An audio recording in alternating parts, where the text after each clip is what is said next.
Most people are not afraid of failure.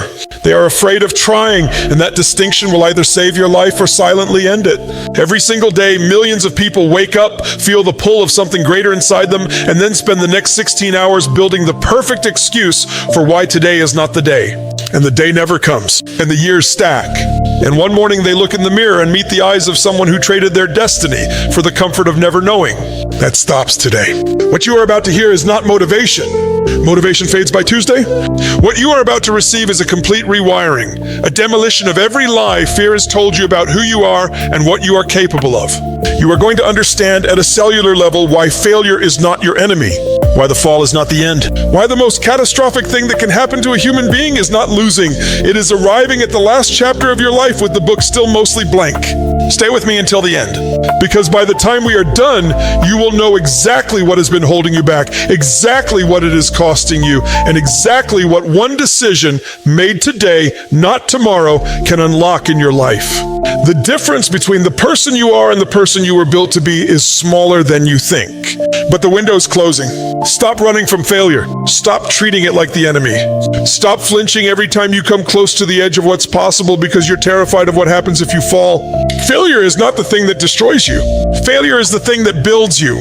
Every time you fall, you collect data, you collect resilience. You collect a version of yourself that is harder, sharper, and more capable than the one who never jumped. The most successful people on this planet are not the ones who never failed. They are the ones who failed faster than everyone else and refused to let it mean something permanent. Failure is a bruise. It heals. It fades. And one day you press on it and there is no more pain. But regret is a different animal entirely. Regret does not fade. Regret does not heal on its own.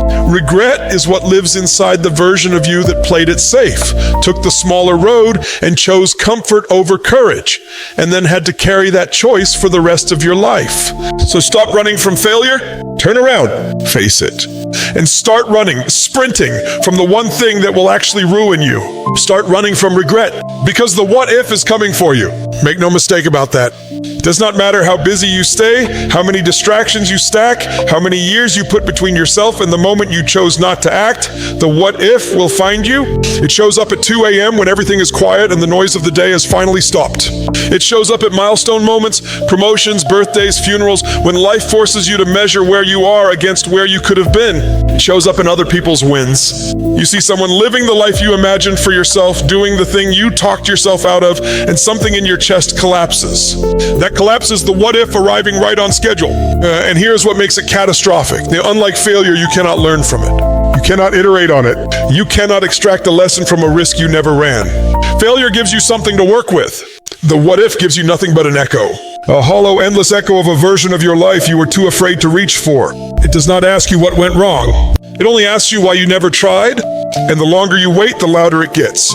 Not softer, not quieter with time, louder, because with every passing year, the window narrows and the cost of inaction compounds into something you can no longer calculate. That question, the one you keep avoiding, is not going anywhere. And one day you will have to answer it. You can recover from failure. Read that again. You can recover from failure. Every single thing that has ever knocked you down, the business that collapsed, the relationship that ended, the opportunity you missed, the pitch that bombed, the plan that fell apart at the seams, every single one of those things was survivable. You survived them. You are still here. And not only are you still here, but somewhere inside every one of those moments of wreckage is the exact raw material that forged whoever you are right now. Failure leaves marks, yes, but marks are not graves. You can stand back up from failure. You can rebuild from failure. You can take the lesson, rewire your approach, and go again with more intelligence, more grit, and more clarity than you had before. Failure is a storm, violent, disorienting, loud, but storms end. The sky clears, and you find yourself still standing in the wreckage, still breathing, still capable. But never trying? That is not a storm. That is a slow drought. A quiet, invisible dying of everything you were meant to become. There is no recovery from never trying because there is nothing to rebuild. There's only silence where your story should have been, only an outline where a life should have been lived. The person who fails 10 times and keeps going has 10 stories, 10 scars, 10 reasons to believe in their own endurance. The person who never tries has one, and it is the heaviest story of all. And that story gets buried, not loudly, not all at once. It gets buried the same way the graveyard of unlived lives fills up, quietly, one small surrender at a time, one dream shelved because the timing wasn't right, one conversation avoided because the vulnerability felt too raw, one version of yourself abandoned because someone told you to be realistic and you listened. That graveyard is real. It is vast. And it is full of music that was never recorded, companies that were never built, books that were never written, and love that was never spoken aloud because the fear of rejection felt bigger than the need to be known. Every unlived life in that graveyard belonged to someone who had the ability, the desire, and the exact same hours in the day that every great person who ever lived had access to. The only difference was the moment they chose comfort over courage and kept choosing it quietly until the choosing was done for them. Fear lies. It has always lied. It lied to you the first time you stood at the edge of something that mattered and felt your knees go soft. It told you that you weren't ready, that the timing was wrong, that people like you don't get to have things like that.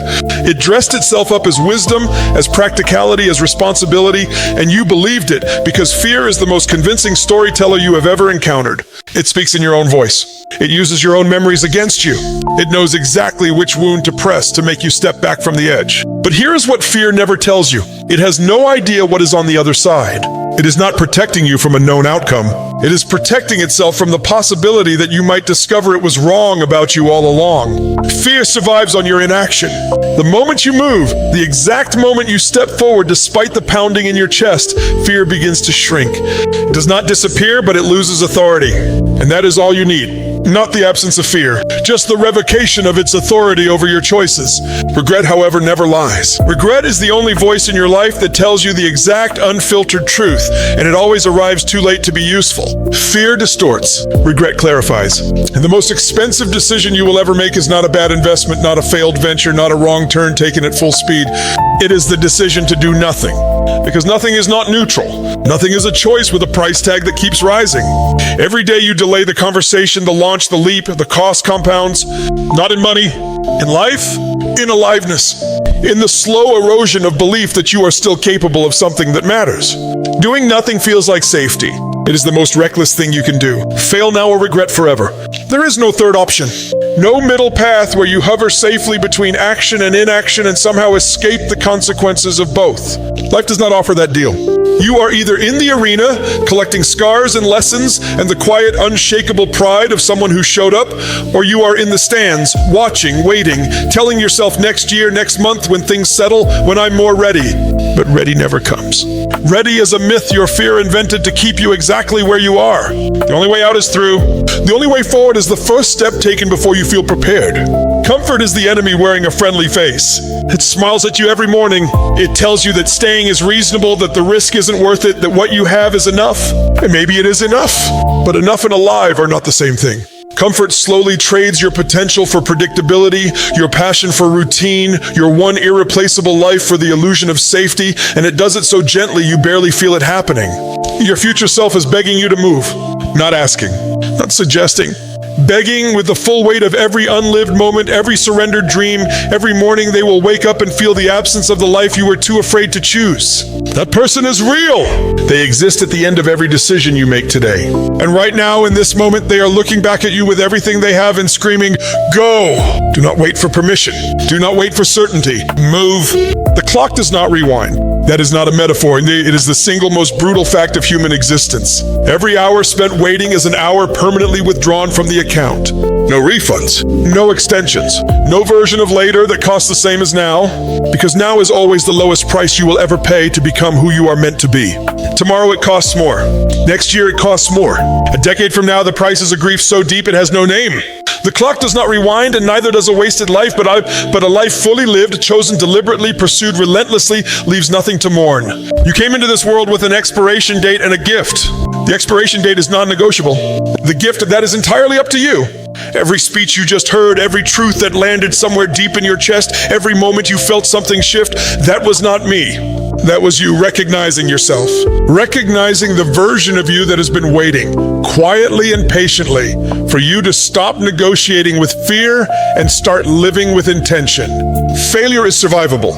Regret is not. You know that now. So the only question left is the one only you can answer. What are you going to do with the time that remains?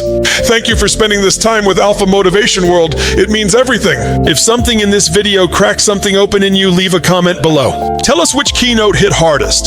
Share this with someone who needs to hear it today, because the right words at the right moment can change a life. Like this video, subscribe if you haven't, and stay close, because the next motivational speech we are releasing will challenge everything you believe about the story you keep telling yourself about why you are not further along. You do not want to miss it.